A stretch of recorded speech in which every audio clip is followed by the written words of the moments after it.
Bonjour à vous voyageurs. Peut-être que comme tant d'autres personnes, vous avez l'impression de vivre dans un quotidien étriqué, dans un monde qui ne vous plaît pas. Vous rêvez d'un ailleurs parfait où tout serait organisé selon vos règles, votre utopie personnelle. Et si c'était possible? De par le monde, des milliers de personnes comme vous ont décidé de casser l'ordre établi et de construire à partir de zéro leur propre territoire. Ces lieux, ce sont des micro-nations. Alors préparez-vous, parce que je vous emmène créer la vôtre. Mais avant toute chose, soyez les bienvenus sur ma chaîne La Carte du Surnaturel. Je m'appelle Marie-Élise, j'étudie les lieux étranges et j'enquête sur les mystères de notre planète. Alors si ça vous intrigue, n'hésitez pas à vous abonner et sachez que devenir membre vous donne accès à des contenus cachés. Allez, c'est parti!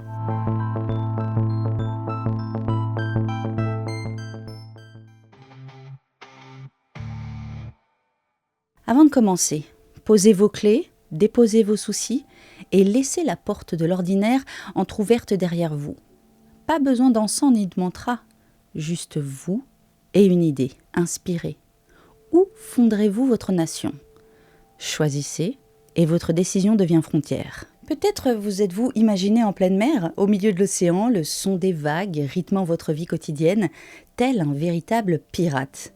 Alors votre monde parfait ressemblera certainement à Sealand, la forteresse en pleine mer, et il faudra vous préparer à devoir la défendre. La principauté de Sealand est une micronation qui n'est reconnue par aucun État officiellement. Elle est située sur la plateforme maritime Rough Tower, l'ancien fort Monsell, en pleine mer du Nord, à une dizaine de kilomètres des côtes anglaises. De petite taille, sa population est réduite. Sa surface habitable est de l'ordre de 550 mètres carrés, c'est-à-dire à peu près la taille de 2 courts de tennis, et le nombre de résidents permanents est très faible, parfois même un seul. Sealand a ses symboles. Un drapeau, un hymne national qui s'appelle El Mare Libertas, de la mer liberté, traduit, une constitution, une monnaie qui s'appelle le dollar de Sealand, des timbres et il a émis des passeports qui plus tard ont été révoqués en grande partie. Mais surtout, Sealand a été fondé par un pirate, oui, un vrai pirate. Écoutez, est-ce que vous entendez? Le grondement métallique de la mer du Nord et dans le lointain, les ondes grésillantes d'une radio pirate. À l'origine, la forteresse maritime appelée Rough Towers avait servi pendant la Seconde Guerre mondiale. Dans les années 1960, elle sert de refuge à des animateurs clandestins comme Jack Moore et sa fille Jane. On capte leur voix au milieu du brouillard, un peu comme des fantômes sur la fréquence. Mais le 2 septembre 1967, tout change. Paddy Roy Bates, un ancien militaire et propriétaire de sa propre station pirate, débarque sur la forteresse. Il chasse ses rivaux à coups de mégaphone et d'audace. Son idée, c'était de diffuser radio et sexe depuis ce bastion de béton battu par les vagues. Mais les choses prennent une autre tournure. Bates hisse son propre drapeau et proclame la principauté de Sealand. Et 1 an plus tard, un incident vient confirmer son audace. Lorsque des ouvriers britanniques s'approchent, son fils Michael tire des coups de semonce pour les éloigner. Jugé à Londres, l'affaire se retourne en faveur de Bates. Le tribunal reconnaît que Sealand se trouve en dehors des eaux territoriales britanniques. Paddy Roy Bates considère alors cette décision comme une première reconnaissance implicite de son micro-État. Pour les Bates, c'est la première victoire. Une micronation née dans le fracas des radios pirates et le claquement du vent marin. Et la suite, à vrai dire, est digne d'un véritable film. Dans les années 1970, Roy Bates dote Sealand d'une constitution, d'un drapeau, d'un hymne, de passeports et même d'une monnaie. Mais en 1978, l'histoire prend un tournant hollywoodien. Un avocat allemand, Alexander Achenbach, qui s'était auto-proclamé Premier ministre de Sealand, décide de renverser Bates. Avec l'aide de mercenaires allemands et néerlandais, il attaque la forteresse en pleine mer pendant que Roy et son épouse sont en voyage. Son fils, Michael, est pris en otage. Et là, l'histoire bascule. Michael parvient à reprendre la plateforme et capture à son tour les assaillants. Achenbach est accusé de trahison et condamné par ce micro-État inventé à payer une rançon. L'Allemagne envoie alors un diplomate à Sealand pour négocier sa libération. Pour Roy Bates, ce simple geste équivaut à une reconnaissance implicite de son pays par l'État allemand. Et comme dans tout bon film, il y a une suite. Dans les années 1980, l'Angleterre étend ses eaux territoriales et cela englobe soudainement Sealand. Dans les années 1990, des milliers de faux passeports Sealand circulent dans des réseaux de blanchiment et de contrebande. En 2006, un incendie dévaste la plateforme, sauvée in extremis par hélicoptère. En 2007, même les fondateurs du site Pirate Bay tentent de racheter Sealand pour en faire un paradis numérique hors la loi. Aujourd'hui, la principauté n'abrite au mieux que 2 ou 3 habitants permanents. Mais son mythe, lui, reste intact. Celui d'un royaume pirate, né d'une station de radio clandestine et qui aura résisté à la guerre et aux flammes. Alors si cette introduction est pour le moins sensationnelle, créer votre propre micronation n'aura pas forcément des allures de guerre ou de piraterie. Plutôt que dans le fracas des vagues, peut-être avez-vous imaginé vous poser tout simplement sur un rivage. Devant vous, 2 silhouettes immenses se dressent au bord des rochers. Des poutres emmêlées, noircies par le sel, qui s'élancent vers le ciel comme un labyrinthe marin. Et un peu plus loin, une forteresse de pierre, massive, rugueuse, ancrée dans la falaise. Ces structures semblent respirer avec la mer, à la fois fragiles et indestructibles, aussi sauvages que les éléments qui les entourent. En 1980, l'artiste Lars Vilks commence à bâtir à la main 2 sculptures monumentales au bord de la mer. La première s'appelle Nimis, qui veut dire « trop » en latin. C'est une cathédrale chaotique, de bois flotté, de plus de 75 tonnes de poutres et de planches entremêlées, comme un labyrinthe marin. La seconde, Arx, signifie forteresse.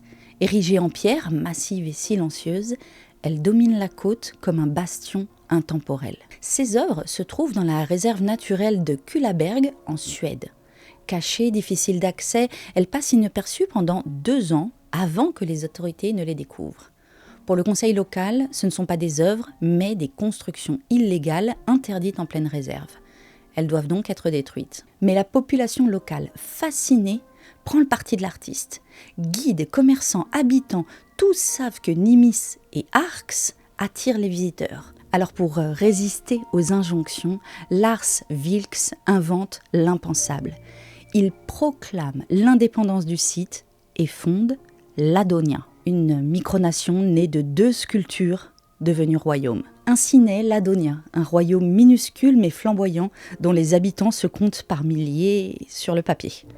Pas besoin d'armée, ni de s'imposer violemment, seulement l'idée que l'art, à lui seul, peut fonder un État. Tout comme pour Sealand, les péripéties liées à la construction de l'Adonia furent nombreuses. En 1999, Lars Vilks érige une nouvelle sculpture qui s'appelle Omphalos. C'est un bloc de pierre et de béton de plus d'1 tonne, haut d'1,61 m, et son nom vient du temple de Delphes où l'Omphalos marquait le centre du monde. Cette fois, les autorités locales voient rouge.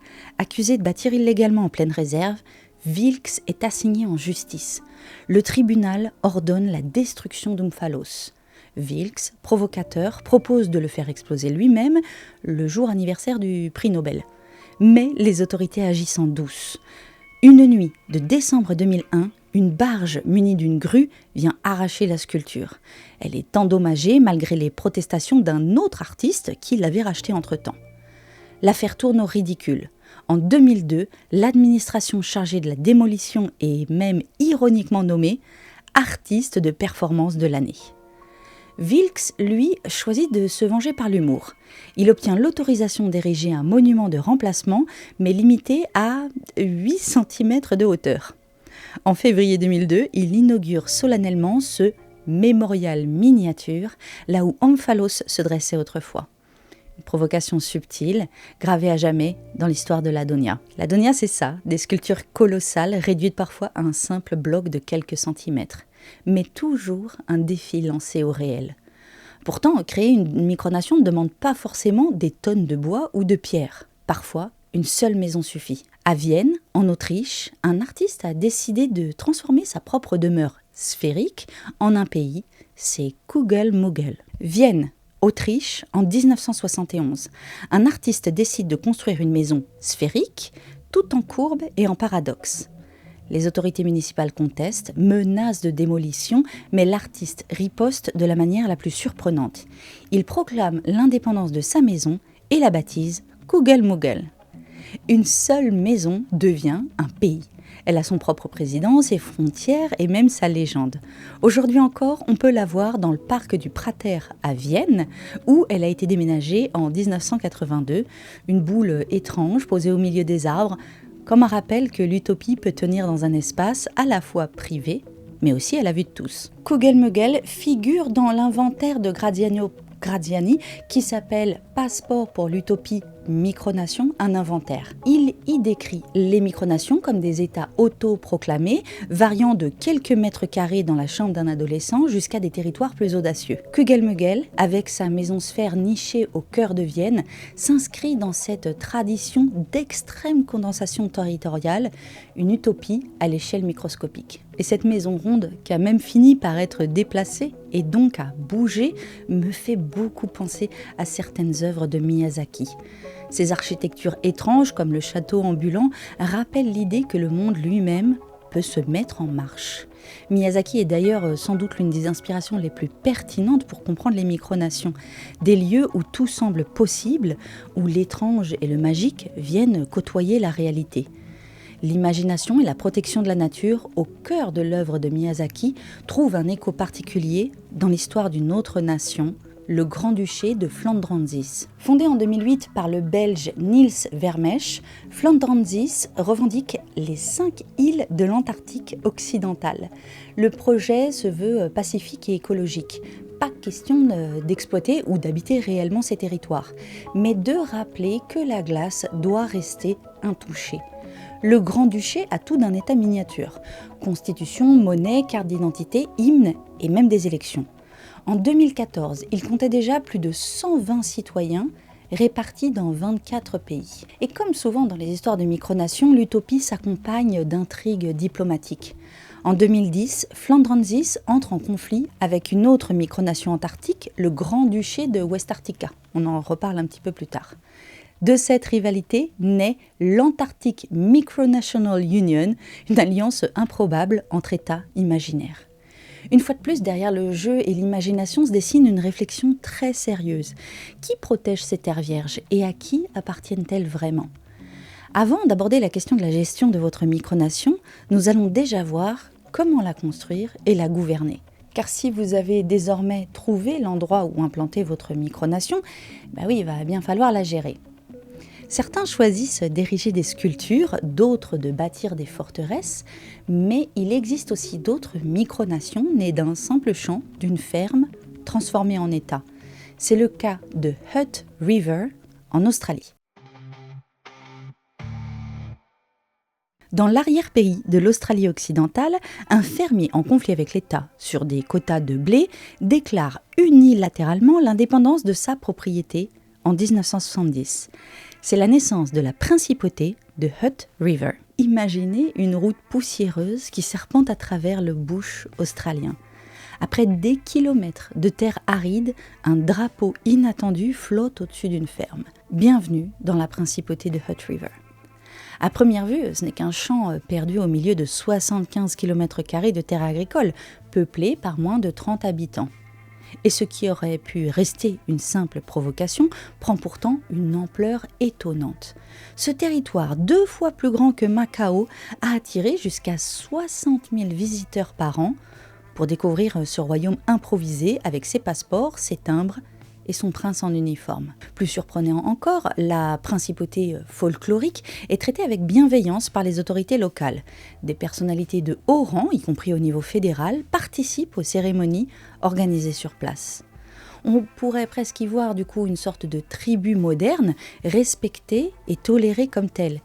Et dans un pays marqué par une relation complexe avec ses peuples aborigènes, cette reconnaissance implicite résonne comme une manière d'accepter l'existence de territoires symboliques hors du cadre officiel. Avec la pandémie, le tourisme, qui était la principale source de revenus de Hutt River, la plus célèbre des micronations d'Australie, s'est effondré. Il faut comprendre que les micronations sont des entités qui se proclament États souverains, mais qui ne sont pas légalement considérées comme indépendantes, contrairement aux micro-États comme le Vatican, dont la souveraineté est reconnue internationalement. Et, fait intéressant, il y a énormément de micronations en Australie, bien plus que dans d'autres pays. Ce qui donne une fois de plus à ce territoire une sorte de vernis un peu étrange, particulièrement intéressant. Et ces histoires australiennes montrent une chose, fonder une micronation, c'est souvent partir de presque rien. Une ferme isolée, une maison insolite, un lopin de terre, et avec un peu d'imagination, cela devient un pays miniature, avec ses règles et ses symboles. D'autres ont décidé de s'approprier un quartier complet. Partons maintenant en direction du Danemark. À Copenhague, dans les années 1970, d'anciens bâtiments militaires sont désertés. Des habitants décident alors de s'y installer et déclarent la naissance de Christiania, la ville libre. Un quartier qui se vit comme un État dans l'État, avec ses propres règles, sa monnaie et une atmosphère alternative devenue emblématique.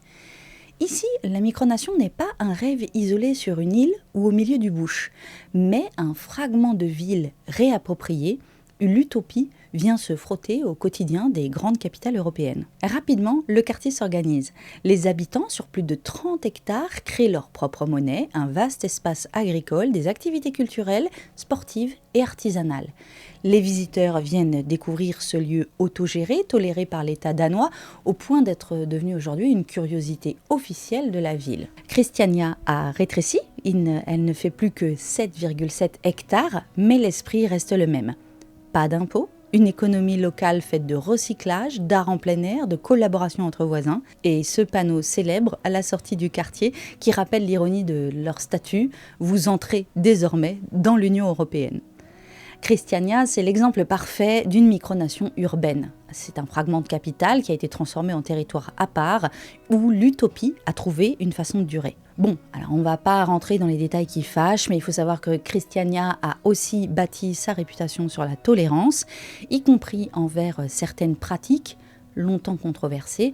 Ces dernières années, la police et le gouvernement danois ont renforcé leur contrôle, notamment pour interdire la vente de drogue. Mais le site copenhague.fr insiste, visiter Christiania est totalement sûr, sans problème de violence ni de vandalisme. C'est donc un morceau de ville devenu un monde à part et qui fait totalement partie du folklore local. Folklore qui justement fait aussi part intégrante de l'histoire que pourrait intégrer votre micronation. La République du Sauget en France a une constitution entièrement écrite en vers poétique. Alors tout d'abord, la localisation précise, c'est le Haut-Doubs. Alors je vous avoue que je ne savais même pas comment prononcer le nom de ce département. On ne dit donc pas Doubs, mais bien Doubs. Le Haut-Doubs est situé dans le département du Doubs. Le Haut-Doubs est situé dans le département du Doubs, au cœur des montagnes du Jura et à la frontière avec la Suisse. Avec ses lacs, ses forêts, ses montagnes et ses rivières, c'est un véritable paradis pour les amoureux de la nature et les amateurs de sport en plein air. Alors pour la suite, je vais directement citer le site web de l'Office du tourisme pour en parler, car ça vaut vraiment le détour. Avant de continuer, j'en profite pour faire une toute petite annonce. Si vous êtes arrivé jusqu'ici, c'est certainement que le sujet vous intéresse. Je publie chaque semaine des épisodes sur YouTube, et là, si maintenant tout de suite cette vidéo a moins de 500 vues, vous faites partie des pionniers qui peuvent faire toute la différence. Car c'est justement sur ces 500 premières vues que YouTube se base pour savoir s'il doit recommander la vidéo à plus de monde. Donc un immense merci à vous. N'hésitez pas à vous abonner, laisser un like, un commentaire et même à booster la vidéo, une option qui n'est disponible que sur téléphone et apparaît lorsque vous mettez un like pour soutenir notre travail et ça nous aidera vraiment. Bon allez, on y retourne. La République du Sauget est donc présentée sur le site destinationaudoubs.com. Le Sauget est un territoire de 12 800 hectares et datant du XIIe siècle. Ce territoire s'étend du village d'Arson à Gilet et de la frontière suisse au Crémonio et au village de Bugny. Il a traversé les âges pour devenir ce qu'il est aujourd'hui, une république folklorique dans la République, insolite et incontournable lors de votre visite dans le Haut-Doubs, où l'accueil n'est pas un vain mot, mais une tradition savamment entretenue. Alors, pour être honnête, l'histoire officielle est pour le moins rocambolesque et je vais continuer à vous citer l'Office du tourisme. En 1947, le préfet du Doubs, en visite à Montbenoît, déjeune à l'auberge de l'abbaye, tenue à l'époque par monsieur et madame Pourchet. Pour plaisanter sur le Sauget, monsieur Pourchet demande au préfet s'il a son laissez-passer pour circuler dans la République du Sauget. Le préfet lui répond que s'il s'agit d'une république, il faut un président, et nomme monsieur Georges Pourchet président de la République libre du Sauget. En 1972, Madame Gabrielle Pouchet est élue à l'applaudimètre et à vie lors d'une kermesse pour prendre la suite de son défunt mari. Madame Pourchet a mené une retraite active, rédaction d'un volumineux courrier, interview de journalistes, invitations nombreuses aux cérémonies civiles, religieuses et militaires où elle présentait le Sauget et accueillait des visiteurs de l'abbaye de Montbenoît à qui elle remettait le laissez-passer permettant de circuler librement sur le territoire Sauget. En août 2005, Gabrielle Pourchet nous quitte et en janvier 2006, c'est sa fille, Georgette Bertin Pourchet, qui est élue, veillant au bon respect des traditions. Elle a à ses côtés un Premier ministre, un secrétaire général, 2 douaniers, 12 ambassadeurs et 450 citoyens d'honneur dans toute la France et l'Europe qui font la promotion de la République. Enfin, le 18 mai 2022, Georgette Bertin Pourchet décide de passer la main à son Premier ministre. Et c'est donc désormais M. Simon Marguet qui règne sur le Sauget depuis cette date, permettant la pérennité de ce folklore local. En fait, le Sauget, ça nous montre qu'une micronation peut naître d'une plaisanterie devenue coutume, tout en devenant finalement part intégrale de l'identité d'un territoire.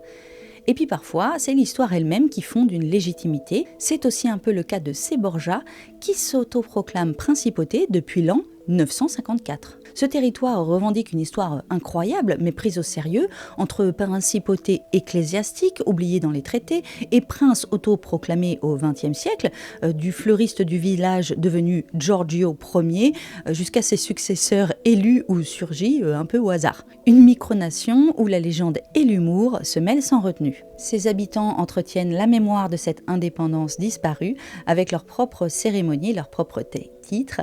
Ici, la micronation n'est pas une invention récente, mais une tradition qui remonte au siècle passé. Mais si vous ne souhaitez pas vous ancrer dans l'histoire d'un territoire, vous pouvez aussi jouer avec les limites de ceux qui existent déjà.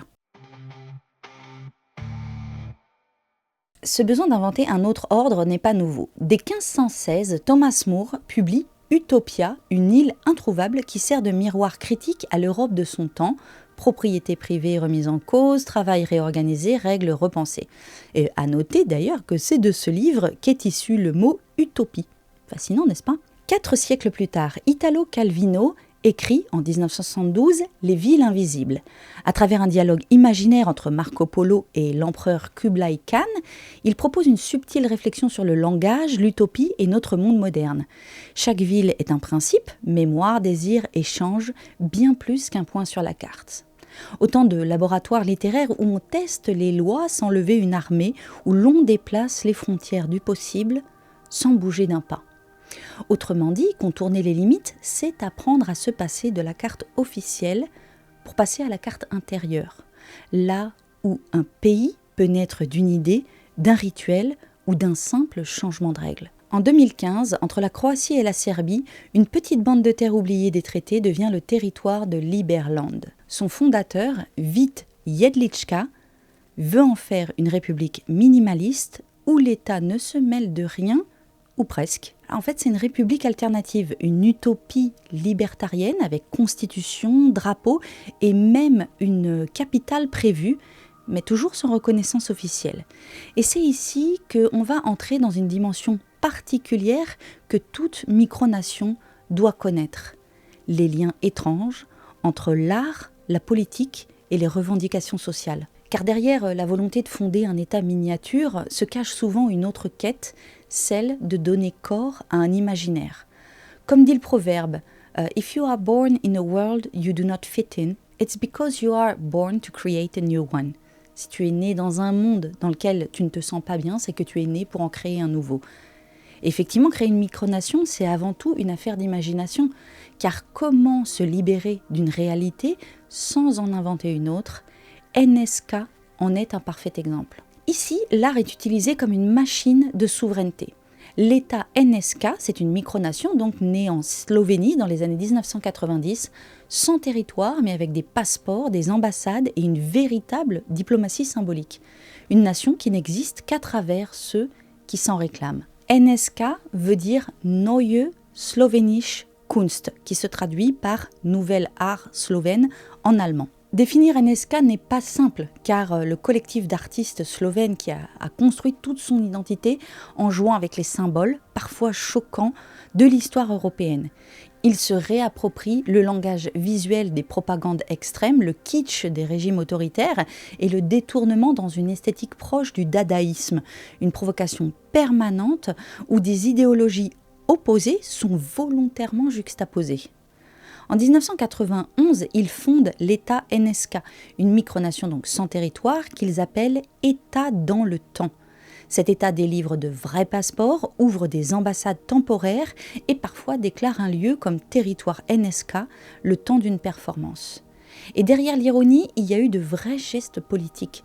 Durant le siège de Sarajevo, plusieurs centaines de personnes auraient pu quitter la ville grâce à un passeport NSK. L'art, cette fois, devenait plus qu'une provocation, c'était une façon de sauver des vies.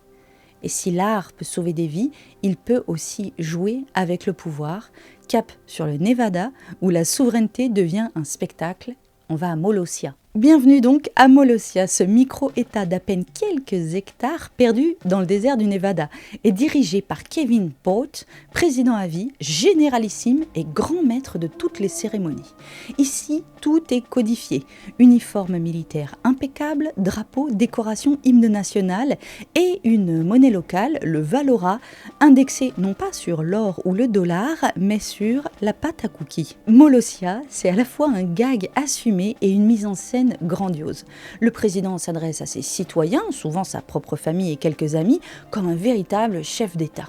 Il entretient même une guerre imaginaire, toujours en cours, contre l'Allemagne de l'Est, pourtant disparue depuis 1990. Alors il y a des aliments et des objets interdits, les oignons, les épinards, le poisson-chat, et des interdictions décidées selon les goûts personnels du président, parfois assorties d'une détention symbolique si quelqu'un enfreint les règles. Et puis surtout, il est absolument interdit de jouer des percussions dans les toilettes. Derrière l'humour, Molossia incarne à merveille ce que les micronations révèlent. Un désir de créer un monde à soi, avec ses règles, son folklore et son imaginaire, qu'il soit poétique, contestataire ou tout simplement farceur. Bon, de toute façon, quand vous créez une micronation, c'est à vous d'inventer les règles. Totalement, je veux dire. Par exemple, vous pourriez décider que ce sont les femmes qui font la loi. C'est ce qu'a fait une micronation en Europe de l'Est, transformée en royaume fandom, où le pouvoir est exclusivement féminin. Et si une micronation peut bouleverser la hiérarchie, elle peut aussi quitter la carte. On entre maintenant dans l'entre-deux, on range les sceptres et on abolit les frontières. Avant d'entrer dans cet acte, posons deux repères. D'abord, les hétérotopies de Michel Foucault. Alors, ce sont des lieux bien réels mais à part. Ce sont par exemple les cimetières, les bateaux, les fêtes foraines qui reflètent le monde autant qu'ils le déplacent. Et ensuite, les TAZ, T-A-Z, les zones autonomes temporaires d'Akim Bey. Ce sont des souverainetés brèves, intenses, qui s'ouvrent puis se dissolvent. Autrement dit, un pays, c'est pas toujours une parcelle de terre, un pays peut être un instant, un rituel, un rêve. Alors, si un seuil peut devenir un pays, la frontière elle-même pourrait devenir un royaume. Helgaland Vargaland, ou Crève, naît en 1992 de deux artistes suédois, Carl Michael von Hossoff et Leif Elgren. Leur idée est radicale. Leur pays, ce sont les frontières de tous les autres pays. Ils s'autoproclament rois, réaction malicieuse à la monarchie suédoise, et l'annonce dans le journal Dagen Nyheters le 27 mai 1992. Comme tout État, Crève a un drapeau, un hymne, il délivre des passeports et ouvre des ambassades sous forme d'exposition. On le voit à New York dès 1994, à Berlin, à Reykjavik, à Marrakech, jusque dans un consulat éphémère à Chicago. Mais surtout, Crève annexe les interstices, le moment où l'on s'endort, état hypnagogique, le limbe, et même les morts qu'ils considèrent comme citoyens. À la Biennale de Venise 2007, ils annexent l'île cimetière San Michele, un geste rituel autant que politique. Au fil des ans, près d'1 millier de citoyens rejoignent ce royaume des entre-deux. Un pays qui ne tient ni par ses murs ni par ses armes, mais par des rites, des tampons, des frontières vécues. Alors puisque tout est possible, vous pourriez même aller encore plus loin et viser les étoiles. Créer un pays dans le ciel ou même dans l'espace, c'est se contenter Asgardia et Celestia. Asgardia, c'est une communauté fondée en 2016 avec l'idée d'offrir une citoyenneté au-delà des nations, tournée vers l'espace et l'avenir. Asgardia a son drapeau, sa constitution et même son satellite, comme pour prouver que son territoire n'est pas sur Terre, mais dans l'orbite qui nous entoure. Avant elle, en 1949, un avocat de l'Illinois avait proclamé la naissance de la Nation of Celestial Space, aussi appelée Celestia. Son acte de souveraineté revendiquait rien de moins que l'intégralité de l'espace extra-atmosphérique au nom de l'humanité. Évidemment, si Asgardia et Celestia ne sont reconnus par la communauté internationale, elles posent quand même toutes les deux la même question vertigineuse.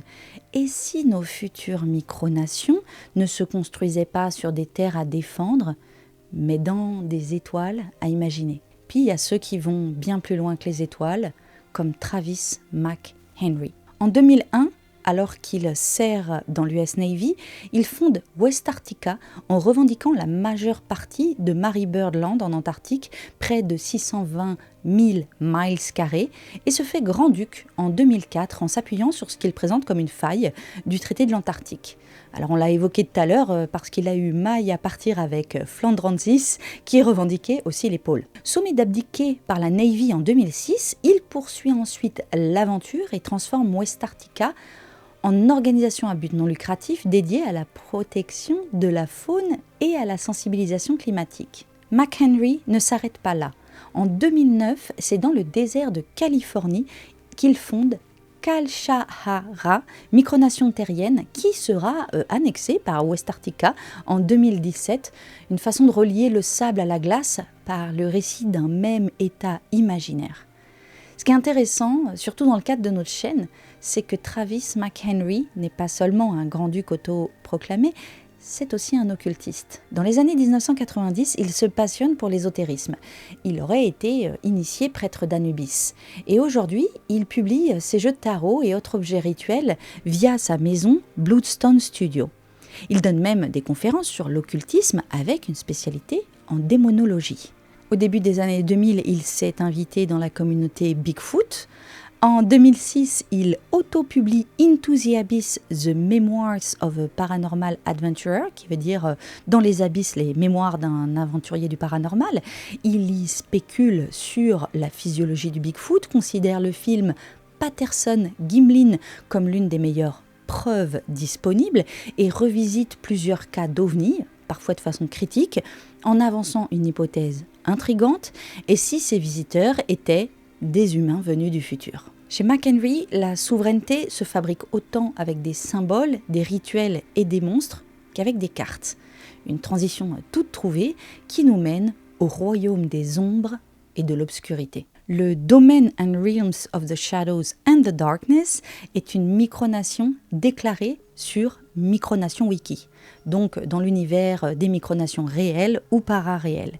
C'est une micronation sans territoire, mais pensée comme un royaume occulte collectif, un refuge identitaire et mystique, fondé en 2011 par un certain Artemis. On sait qu'Artemis, c'est un alias. Ses participants parlent d'une magic-based micronation, c'est-à-dire un royaume spirituel pour ceux qui s'identifient comme magic folks, des pratiquants de magie, occultistes, païens, etc.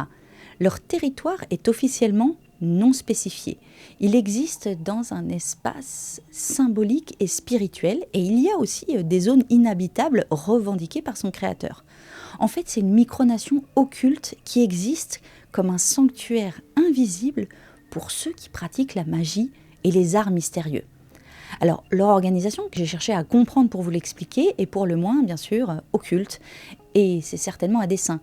C'est un mélange de jargon occulte avec des mots comme royaume des ombres, de la lumière, du crépuscule, avec des titres aristocratiques inventés.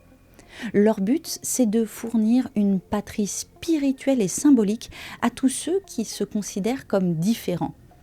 Vous savez, ces païens occultistes, les mêmes freaks qui sont accueillis une fois par an au Burning Man Festival, une expérience éphémère à Black Rock City, USA, souvent considérée comme une micronation temporaire avec ses propres lois, sa monnaie et ses règles spécifiques pendant le festival. Alors on pourrait croire que ces micronations sont anecdotiques, mais elles fonctionnent comme les hétérotopies de Michel Foucault dont nous avons parlé. Ce sont des lieux à la fois réels et imaginaires où l'on vit autrement. Et c'est ce qu'explique très bien Sung Hao Lee dans son article Place Branding. Elle y montre comment Nami Island, qui est devenue la République de Naminara au Japon, ils se sont inventés une constitution, un passeport et même un mythe fondateur. Tandis que dans la série Hôtel de la Luna, qui est donc imaginaire, il y a un hôtel où les fantômes séjournent entre deux mondes. Et dans les deux cas, on ne visite pas seulement un lieu, on traverse un passage vers un autre monde. C'est pourquoi ma chaîne La Carte du Surnaturel parle de ces lieux étranges, intrigants, où tout devient possible, parce que c'est un sujet qui me fascine profondément. Quant à vous, avez-vous réussi à imaginer votre propre micronation? Est-elle physique, spirituelle, vaste ou juste posée dans votre jardin? J'ai hâte d'en savoir plus, dites-moi tout dans les commentaires. Qu'est-ce que vous avez imaginé? Comment est-ce que vous créeriez votre micronation et à quoi elle ressemblerait? J'espère que cet épisode vous a plu. Si dans votre micronation vous trouvez le bouton like, n'hésitez pas à me le ramener. Comme d'habitude, je vais vous laisser ici et là des playlists pour continuer d'enquêter avec moi sur les mystères de notre planète. D'ici à la prochaine, portez-vous bien et moi je vous dis ciao. J'ai une araignée qui s'est mise dans mon t-shirt quoi. Ah, j'ai mal à la main. Étrange ASMR surnaturel paranormal.